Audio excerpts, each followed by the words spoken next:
Jeremy from La Jolla, San Diego said he had high expectations based on previous experiences at the Wynn, but Pisces fell short. 2 stars. But Lily G said the ambiance really impressed them and the food was as described. 5 stars. So you know, I had to go try the new restaurant Pisces at the Wynn Las Vegas. And in the rest of this video, we're going to be diving into the most anticipated dining experience the Las Vegas Strip has recently seen, and I'm even going to share with you everything that I ate at Pisces Bar and Seafair, which just opened May 10th, 2025. And this Mediterranean seafood haven has quickly garnered attention for its opulent design and culinary offerings, but the question still remains, does Pisces live up to the hype, or is it just another flashy spot on the Las Vegas Strip? I'm going to be answering all of those questions and sharing with you my own thoughts and opinions on what we had at Pisces. And in the rest of this review video, we're going to be going through my score of the restaurant's ambiance, the menu, the appetizers, the main courses, the dessert, what I paid, and if you stay with me all the way to the end of this video, I'm going to share with you the burning question: is it worth it or not? Should you skip it? Now, let's get started. Now, as I mentioned, Pisces is a brand new restaurant at the Wynn Las Vegas, and it's a Mediterranean seafood restaurant overlooking the resort's iconic Lake of Dreams. Now, the restaurant officially opened its doors on May 10th, 2025, replacing the previously planned Fiola Mar project that was canceled earlier in the year. Now, the culinary vision of Pisces is led by executive chef Martin Herling, who's a seasoned chef with over 30 years of global experience. And his resume is quite impressive, with leadership roles as Bellagio's Sensi as well as Vadara's Silk Road, and is also trained under the legendary Gary Kuntz in New York. Now, one of the first things that really stood out to me personally was the ambiance of this restaurant. The ambiance at Pisces is truly something special, a perfect blend of modern elegance and comfortable sophistication.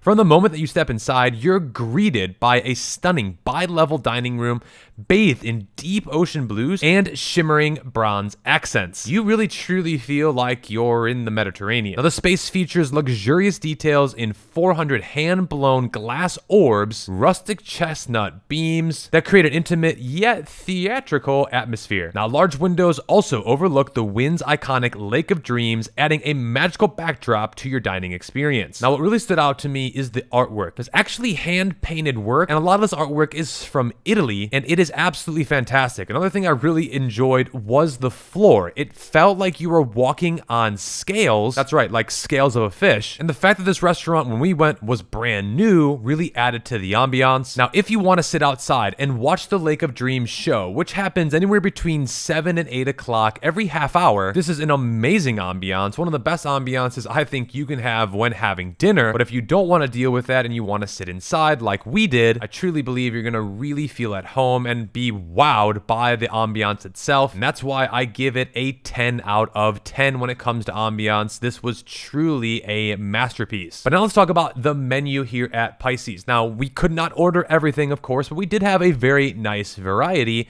But overall, the menu at Pisces celebrates fresh, daily sourced seafood from the pristine waters of the Mediterranean. Guests can indulge in a selection that ranges from caviar to crudo to dry-aged fish and lavish seafood platters. So naturally, the menu is very heavy on the seafood. That being said, that's not the only thing on the menu, and funny enough, we actually didn't order a whole lot of seafood ourselves. They also have handcrafted fresh pasta dishes prepared with the finest seasonal ingredients, as well as steaks, chicken, and a variety of other Mediterranean dishes. Now, what did impress me about the menu is it's quite expansive. There is a lot of different things that you can order, and one of my favorite things that we ended up getting right away, which is complimentary, is their bread service. Now, their bread is very unique. It's almost like a cross between a sourdough bread and a croissant. It was fantastic. One of the best bread services I've ever had. Now, they also give you 2 sides, one of which is an eggplant kind of sauce, and the other is more of a tomato red sauce. Both of these were very flavorful and definitely something I really enjoyed. Now, after we had a little bit of the bread service, we went right for the fragrant basil Caesar salad. This is a refreshing twist on a classic Caesar salad, and the greens were very crisp and also lightly dressed. It was very light, clean, and a great way to start our meal, and it did taste like a Caesar salad. So there's only so many different ways that you can go with the Caesar. This to me was a very nice touch. It was light and crisp and also very clean tasting. So think Mediterranean style, more of a lemony flavor here, and we both really enjoyed the Caesar. Now, one of the standout appetizers has to be the crab cigars. This is a signature appetizer and is definitely on the pricier end, and it features a crispy outside with a rich and flavorful inside, and also a creamy, luxurious crab filling. Slightly lacking in presentation a little bit. They did change the presentation here, but I think the flavor made up for this. Only thing that I would have to say about the crab cigars were that they were expensive at $32 for 3 of them. That's $10 a crab cigar. This to me, if you really love crab and you kind of like egg rolls, this is a perfect combination. It kind of reminded me of a crab egg roll. Then this is definitely up your alley. If both of those things are not, I think this is definitely one that you could skip. Now, for our main courses, my girlfriend ended up getting the Wagyu beef agnolotti, which is a tender pasta filled with rich Wagyu beef, bathed in a buttery sauce. Comforting and decadent. It was definitely light and a little bit heavy, and it was also a very top-tier pasta dish. Now, what I liked about this is there was a horseradish on there that was definitely... it came through. You could definitely taste the horseradish, but it was a lighter dish overall. The pasta itself wasn't overwhelming, and the Wagyu beef was very nice. This is something that if you really like the combination of Wagyu and pasta, I think you're going to enjoy this dish. But would I get this again? Probably not. I would try something different, but overall, I did enjoy the dish and I had a couple of bites. Now, I personally ended up going with the chicken shawarma, and unexpectedly, this was a highlight for me.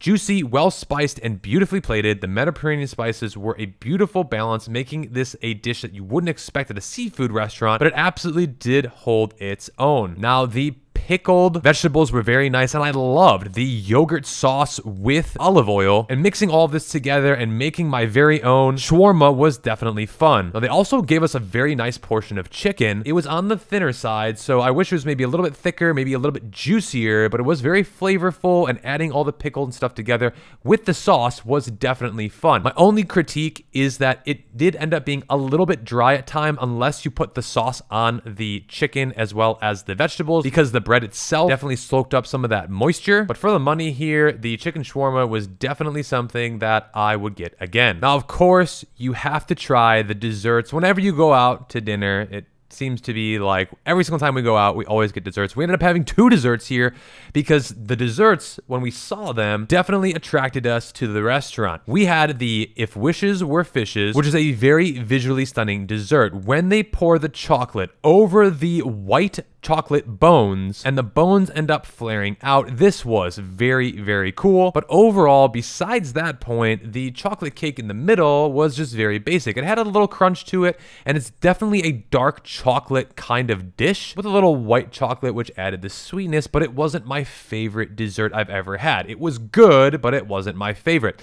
Now, we also ended up getting the Greek yogurt ice cream, which unfortunately did not taste super authentic. Now, I've had Greek yogurt ice cream before at other restaurants like Milos, and I knew that I was tasting Greek yogurt ice cream. This tasted more like a vanilla soft serve, maybe a little bit more Greeky, but very subtle, and it was definitely lacking of some flavor. But where this dish did stand out was the baklava donuts with the nuts on top and the cherry compote on the side of the Greek yogurt definitely added in a lot of flavor. So combining all these together definitely made this dish even better. But overall, this wasn't one of my favorite Greek ice creams I've ever had. It was, again, very good, but not a reason for me to go running back to the restaurant. So for the appetizers, I'm going to score everything approximately a 7 out of 10. The bread, truthfully, which was free, was probably my highlight of the entire meal. We really enjoyed the sourdough and croissant combination, and it was also very flavorful. The Caesar, while it was good, and the crab, while it was good, doesn't have us running back to this restaurant anytime soon. Now, for the main courses, the food was certainly high quality, and I would give both dishes in combination an 8 out of 10. Now, I know we didn't get any fishy dishes here, so I do apologize for doing that. However, while things were flavorful and the dishes were quite good, nothing really stood out to me as a wow factor that, like, oh my gosh, we have to run back and go back here. Which leads us into the dessert. I give the desserts about an 8.5. They were fun, they were creative, but in terms of flavor, I've certainly had better desserts. These would go maybe into my top 15 desserts ever, and while they were very aesthetically pleasing, on the taste end, they were just okay, which is why I would give it an 8.5 out of 10. So what did I end up paying for my entire meal, and was it worth it? Well, thank you again for staying all the way to the end of this video. If you appreciate reviews like this, smash the like button, hit the subscribe button, and keep coming back to the channel as we review some of the most popular restaurants in the entire world. The Caesar salad ended up costing $25. The crab cigars were $32. The Wagyu beef pasta was $52, the chicken shawarma $45, if wishes were fishes dessert was $20, and the Greek yogurt was $18. The subtotal with a Coca-Cola was $198.50, with tax was $215. Now this does not include tip. And for the quality of the food, the service, the luxurious setting, the price did feel fair. It's definitely a meal that you're going to splurge on, but again, you're at the Wynn Resort, which is a 5-star resort on the Las Vegas Strip, so you're definitely going to end up paying a little bit more. But is it worth going to? Here are my final scores here, everything that you've been waiting for. The ambiance gets a 10 out of 10. It is absolutely spectacular. So visually appealing. Plus you have the show. The service was also incredible. I truly do give the ambiance and the service a total score of 10 out of 10. Now the menu also gets a 9 out of 10 for me. It's thoughtful, very creative, and it's very unique. And it has a variety of a lot of different dishes. So if you don't like Mediterranean food or not very seafood heavy like my girlfriend and I were, we were still able to have a great time here, get some good food, and kind of avoid some of the seafood options. Now, as I said, the appetizers get about a 7 out of 10, solid but a little underwhelming. The main courses were well executed and satisfying, but get about an 8 out of 10, and the desserts get an 8.5 out of 10. A nice finishing touch, but didn't wow us, more safe than standout. And again, I felt the pricing was fair, but on the more expensive side. So again, this is a nice place that you go, you dress up, you have a nice dinner out, maybe a Friday or a Saturday, and expect to pay a little bit more of a premium for that ambiance and the show. So my final verdict here, was it worth it? Well, it's beautifully designed. The service is fantastic. The food was good. My final score would average out to be right around about an 8.2 out of 10. So I believe, yes, it is worth it if you are celebrating something or you love Mediterranean food and maybe you just love the Wynn Encore and you really enjoy a nice dinner out and you want to actually try the food. But I don't think it's worth it if you're going to be coming as a regular every single week unless you find a few dishes here that you personally really enjoy. For us, it was a great restaurant, but it's not one of our top restaurants in Las Vegas. So again, a little bit of a middle of the road score for you, but if you want to see other restaurant reviews like this one, not only from Las Vegas, but from some of the major cities in the US and all over the world, make sure to keep coming back to this channel and check out our playlist where we review top restaurants like this. Thanks for watching. We'll see you very soon.